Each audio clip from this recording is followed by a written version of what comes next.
Hello, world. Thank you for joining me today. This is CMajor, and school is in. Yes, if you were over at the CMajor radio show earlier this morning, you heard about time signatures. And today's podcast is a follow-up to see how you're doing in your music making. So thank you so much for tuning in today. Did you do your homework? I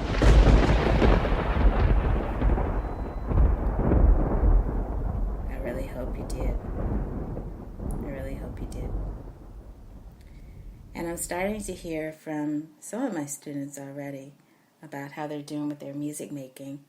And again, what we're aiming to do is just to make it fun for you to learn music theory online. And of course, there are so many avenues that you can take with music theory, and any way we can point toward that and take some of the suspense out, that we want to do that. So speaking of suspense, in the last podcast, I talked about crotchets, also called quarter notes. I talked about minims, also talked about half notes. And I talked about whole notes, also known as semibreves. So how did you do? I was hoping to see some of your drawings online and that you would be at least posting some things on social media. So I know that's still coming. And then if you are one of my students, I know that you will be sending some things in as well. So I look forward to seeing what you come up with. Now, I will say this, that I did post the video on YouTube. Did you see it? I hope you did. So if you had a chance to see what I posted on YouTube, you know that I showed you the books, the course books that we will be using throughout the course online. And it's just homework reading, really, just to kind of get your feet wet. And what I'm aiming to do is just to give you some sort of guide, again, on where to look for the answers. Now, I do want to say this. The next homework reading will be posted on next Monday or Tuesday, but definitely at the beginning of the week, because I want to post it either right before I do the next broadcast at the CMajor radio show, or either the same day. But I'm going to take the weekend to think about what I should post. What I'm thinking is that if you've had some trouble drawing your quarter notes and half notes and whole notes as neatly as possible, let me add that, then I'll just give you my example. Now, in today's CMajor radio show, I did talk about bars and time signatures. And I talked about how music is formed in groups. So beats and music form groups. So again, let me point you towards the YouTube video that's going to be upcoming. What I want to do is just show you an example of how to group your notes and to explain a little bit further about what I mean about bar lines. And if you know anything about music at all, you might be saying, wow, why is this so basic? Because I think if you just go with basic examples of music making, that it's really helpful to students who just don't get it, or they need a longer time to get it. And there's nothing wrong with that. The concern is that you just get it. So look for those snapshots.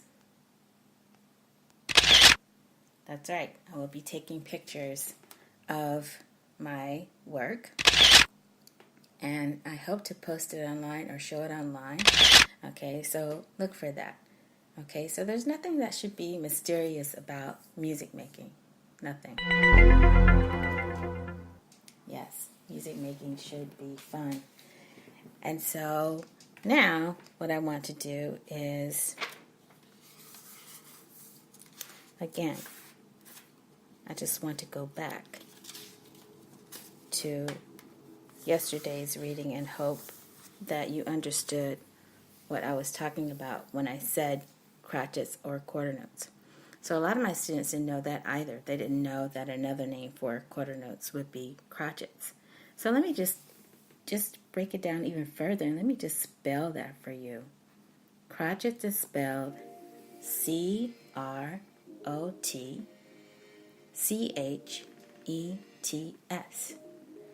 It almost looks like crochet. And I grew up saying quarter notes, so that's what I'm saying now. Minim. Let me just take some time to spell that for you. It's M-I-N-I-M. Minim. So just think of saying minimum, but you're not saying the entire word, just minim. And then semi-breve. Let me spell that for you. That's spelled S-E-M-I-B-R-E-V-E.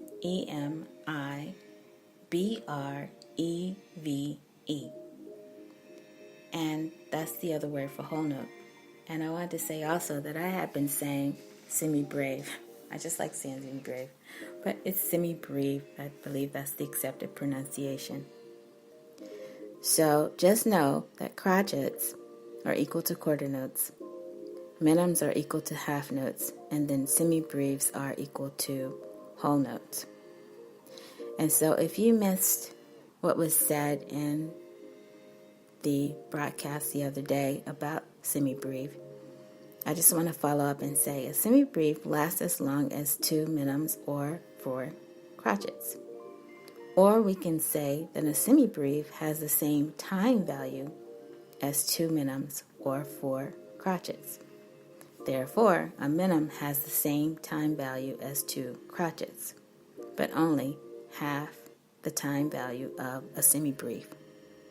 So, that's the explanation for the previous broadcast and the follow-up to that broadcast right here. And so, do you have any questions? If you do, raise your hand. I'll be happy to answer your questions. And I'll be happy to just follow up with you in any way that I can. So look for more videos online. Look for more postings. And let me just take some time to let you know that I will be posting some more homework assignments online. So if you're following me around online, just know to look for those new posts. So either they're going to be tweeted or just posted regularly on Facebook or on one of my websites. Then you can find it there and then just have fun with it. I want to encourage you to, if you can, I want to encourage you to talk to your family about your music making. Get some support for what you're doing. Why did I just press the dramatic button? Because I'm being dramatic right now. But I do want to encourage you to try to involve your family in your music making, because you really need that type of support. And just to encourage you just to keep going further. Now, I do want to take some time to say something else about music theory. But before I do, let me give some shout outs.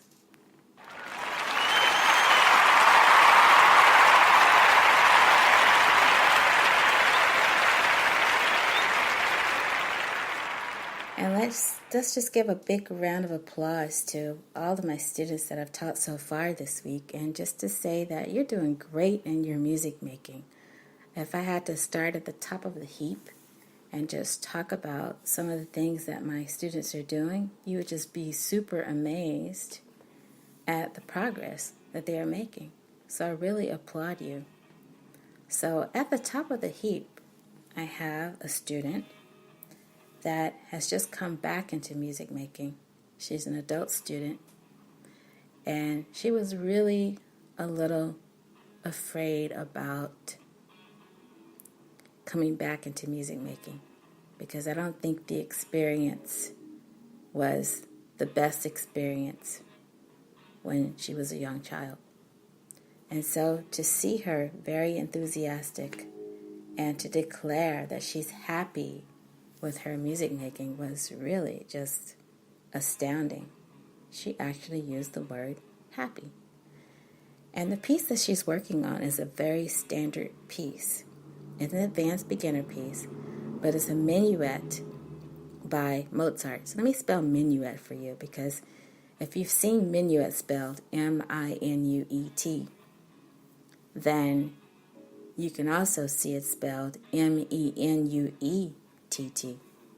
That's also another way to spell minuet. And so she's working on this minuet by Mozart, and she's not the only one. I have a couple of other students who are working on the minuet as well. And each one, they're making their own progress. They're taking their own pace. Let me say it like that. Now, the reason why I brought her up was that time signatures were a big deal to her. So I just want to give her a cheer.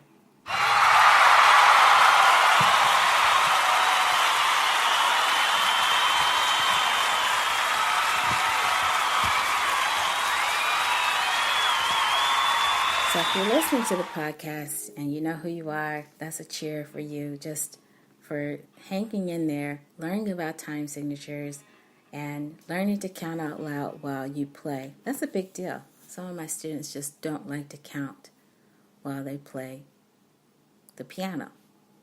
If you're a teacher and you're listening to this follow-up podcast, raise your hand, because I'm talking to you. If you have students that just do not like to count when they're playing, or they'll say, I can't count while I'm playing. So again, just a big cheer.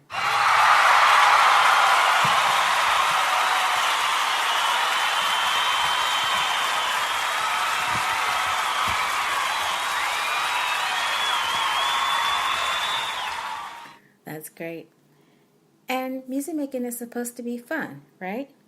It's not supposed to be scary. You're not supposed to be confused. I talked about that in today's broadcast and today's show, that we want you to be confident. So as you are studying music theory, as you are developing literacy and learning this tonal language, that you're doing a big thing. You're taking the time to understand how written symbols work and how they relate to the elements of music. And that is so important to your music making. And of course, there are other ways that you can make music, but you've chosen this way. So let me just encourage you just to stay with that. And don't be scared. I just wanted to throw in some laughter there, but don't be scared, because it should be really fun. Okay, so as I continue to be dramatic, understanding how written symbols relate to the elements of music is so important. So I just want to say, have a great day, and if you can, as you've heard me say before, go out and make music. So as much as you're going to stay in and make music, I want to encourage you to go out and make music as well. It's so important. So find someone that you trust. Maybe even volunteer to give a concert at home in front of your friends and family. Find your support group, okay? And just know that you're not alone in this music making decision that you've made. Without knowledge of notation, it is impossible for you to access repertoire with ease. I really mean that. Okay, so let that sink in. That's my point for today. Thank you so much for tuning in to CMajor's After the Show podcast right here. And I hope to see you in the future. And I will definitely see you next week. So take a little time to enjoy your music making. Have a great day, and I'll see you next time.